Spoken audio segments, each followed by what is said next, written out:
Hello and welcome to another episode of Disruption Dialogues, a Markets and Markets podcast series for growth-minded strategy, market intelligence, and competitive intelligence professionals. Hello and welcome to another episode of Disruption Dialogues. I'm Pranjal Sharma. I'm an author based in New Delhi, India. And today I'll be in discussion with Tom Sulzer. He's the CEO and co-founder of Sulzer and Schmid Laboratories. Thanks, Tom, for being with us today. Hi, Pranjal. It's a great pleasure to be here. Thanks for having me. It's a good topic to look at. We talk about renewable energy, sustainable energy for a long time, but I think we have to get into the second level of discussion. So today we will talk about data in the wind industry, which means that how do we ensure that the wind industry is more efficient and works and delivers the way that we want. So I'd like to begin by requesting you, Tom, to talk a little bit about this. Wind industry is fairly mature. It has been there for several decades, but I think the new technologies are making a lot of difference to the efficiency and the operations of wind industry farms. So can you give us an overview of where we are and how data is playing a role? Absolutely. Data is paradigm to what we do, and data is particularly important when it comes to the operation and maintenance of these assets. And maybe I can give you a few examples for that. There's many analogies between, for example, a car and a wind turbine. And when we drive a car, we know typically that every so many miles we have to do an oil change. Now, why do we know that? Because the car manufacturers, they have collected data over a long period of time in different settings to figure out what are the proper intervals to do these oil changes. Now, this translates to a wind turbine, because if we want to know at which point in time we have to do certain maintenance tasks, we need the data to understand when is the best point in time to actually go and execute those. And on one side, we use sensors to gather data. These can be temperature sensors, vibration sensors, oil particle sensors. And this data is collected and analyzed and can serve as the basis to prescribe maintenance tasks. Now, a wind turbine is composed of many different components. There's a generator, there's a gearbox, there's electrical installations, of course, there's a tower, and then there are the rotor blades, which are composite material components. And to monitor the blades now in this case with sensors is very difficult, so we need other ways to get this data. And what has proven to be a very suitable approach is to visually document the surface of these blades with high resolution images. And maybe we'll get into that discussion how that is best done. But data is paramount. We need this understanding of when to do what in order to keep these assets in optimal condition. And getting back to the example of the car, the most modern cars now, they don't tell you to do an oil change every 15,000 miles. They actually measure the particle counts in the oil of the gearbox, and when that reaches a certain level, they tell you, hey, it's time to go do an oil change. And we see the same developments we see in, for example, wind turbines, because a wind turbine can be placed in a it can be placed in a desert, it can be placed in a forest, it can be placed in near the Arctic Circle. And what we observe in these different locations under different environmental conditions is completely different.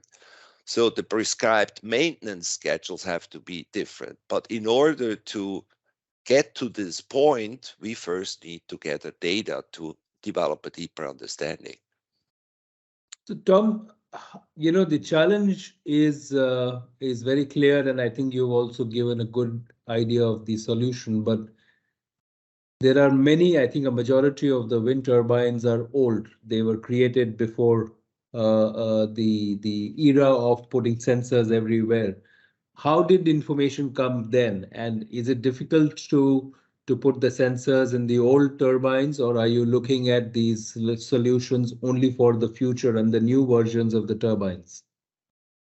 Well, there's a huge difference between, the generation one of turbines and the latest generations. It's completely different. This is like comparing a plane from the 1920s to a modern Airbus.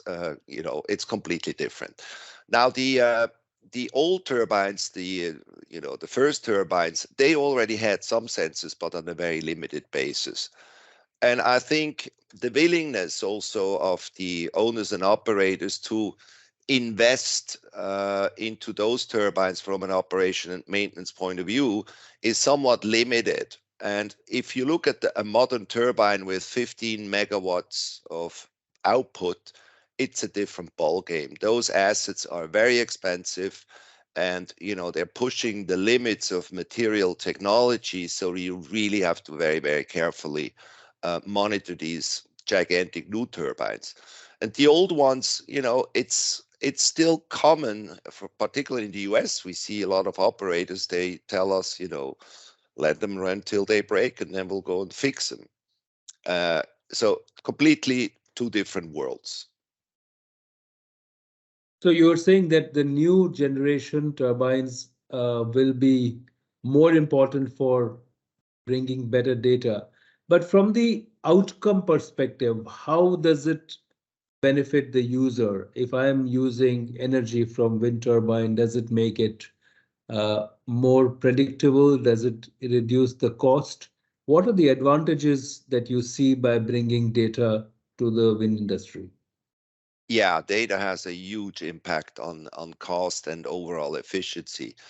The as big, the turbines are growing in size. The reason that they're growing in size is that with bigger turbines, the efficiency overall is increasing. Uh, and what we absolutely have to avoid is any sort of fatal failure of for example, a gearbox or a rotor blade, because that would be extremely expensive then to correct. So we need to look ahead. We need to follow, issues. For example, give you some examples. We observe cracks in the rotor blades, and these cracks, they propagate over time. And a minuscule crack, you don't necessarily have to go and send a repair team out right away to fix it. But as it starts to grow, at some point, you need to make an intervention to correct this problem, because otherwise, if you don't do anything, you might lose the whole blade. And one blade of these huge turbines can cost $1 million to replace. So this collecting data is really the foundation of optimizing operation and maintenance. That would be very useful to prevent something from happening or to shut it down before there is extensive damage. Tell us a little bit about what your company has been doing. What are the disruptions do you see which are happening in the wind industry because of some of the work that you are doing? What are the new disruptions and what are the new innovations that your company has done? Yeah, I think it comes to it's basically two aspects of what we do. What we realized is that the rotor blades in this case of wind turbine are still blind spots in terms of having reliable, trustworthy data to actually then, make your conclusions in regards to maintenance and the interventions. So we found that the industry, when they started out designing turbines, they didn't really think about how their blades were aging over the 20 years of lifespan. But this became an issue, and so they had to find a way to address this. And what they did is they sent people up tower, much like mountain climbers on ropes going down along the blade, to visually look at the blade and identify issues. It's not a very efficient way. So when we've seen the arrival of drones, we thought, well, why not use a drone to bring the camera close to the blade and document the entire surface of the blade? Because then we can see all the cracks, we can see all the erosion and lightning damages and so forth.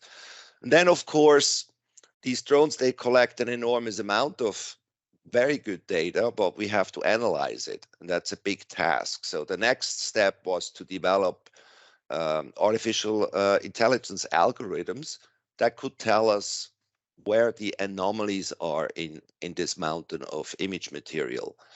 And then the last step is to have some blade experts look at those anomalies and decide, does this need to be repaired right away? Can this wait for a little bit longer?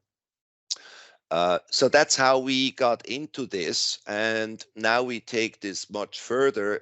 This is now about the digitalization of the entire rotor blade.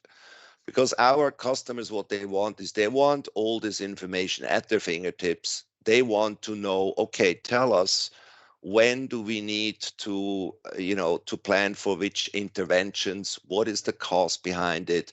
How many teams do we need to mobilize? Do we need cranes? What kind of materials do we need to carry all this out? And we can address this through digital solutions, in other words, through a platform that allows our customers to consume all this information in a very comprehensive fashion.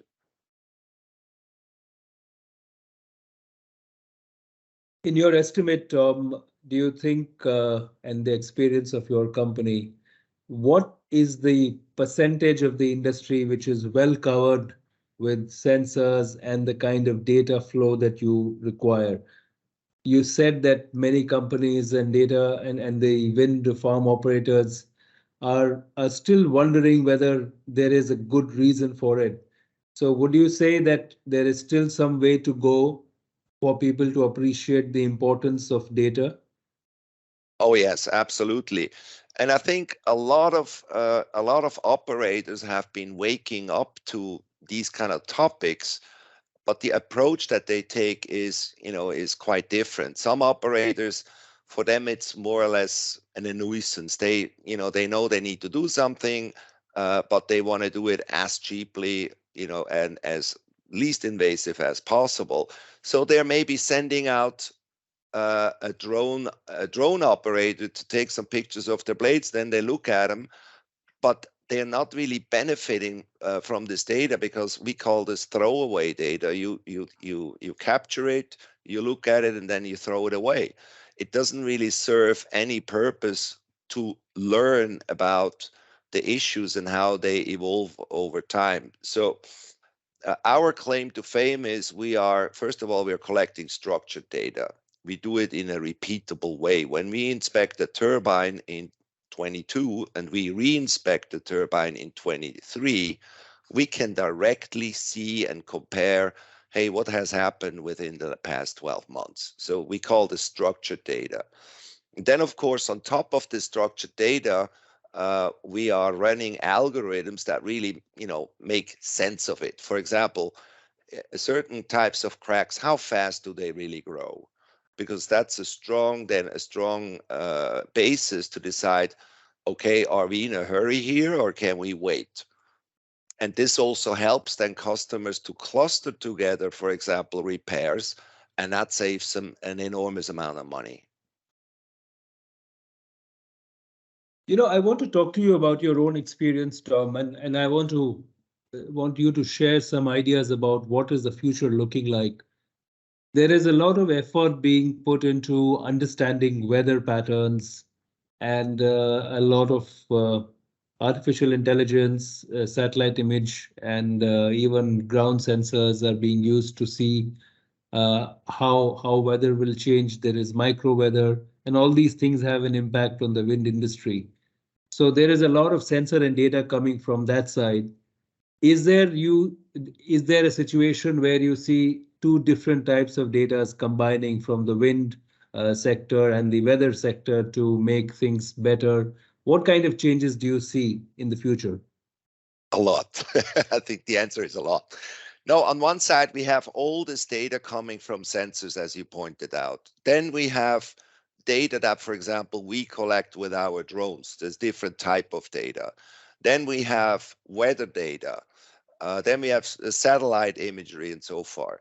And we are strongly believing that the fusion of these data will unfold big potentials yet again. And we see this already now, because currently the monitoring of the rotor blade is very disconnected from the monitoring of the turbine and the gearbox. Now, if we look at the rotor blade and we could actually at the same time look at the sensor data of the gearbox, and we see, oh, there's vibration, signals. Then we look differently at the rotor blade because they might be connected. The vibration of the gearbox might be connected to the rotor blade because the rotor blade has suffered from erosion, which then induces, vibration in the drivetrain. And also what we see is the aging of these composite material components much depends on the environment. Erosion, for example, is very different on in the vicinity of a beach or the desert or in the forest, completely different. So if we can actually inject weather data information into our analysis, it will create more meaningful data that can then drive operation and maintenance. So we strongly believe in the fusion of data in the future. And not only in the fusion of data, what we'll actually see is that this will fuse together several companies that today are operating on a standalone basis. My final theme, Tom, is about, again, coming from a consumer side. One of the biggest challenges of renewable energy is quality, quantity, and steady flow of electric current, which the old fossil fuel based plants and electricity plants can create, coal or anything else that we use, because the users know exactly how much will come through what time. But renewable is so dependent on weather. Do you see a situation where technology and data can improve this and make renewable energy and wind energy far more predictable to use and easier for the consumers? I think it can to some extent. I think data is certainly helpful in managing and controlling wind assets. I also believe that storage technologies will come to fruition. And there's a lot of activity now around all sorts of different technologies, such as hydrogen, that would extremely, be an extremely powerful complement to some of the renewable energy. I think what is key is that we have,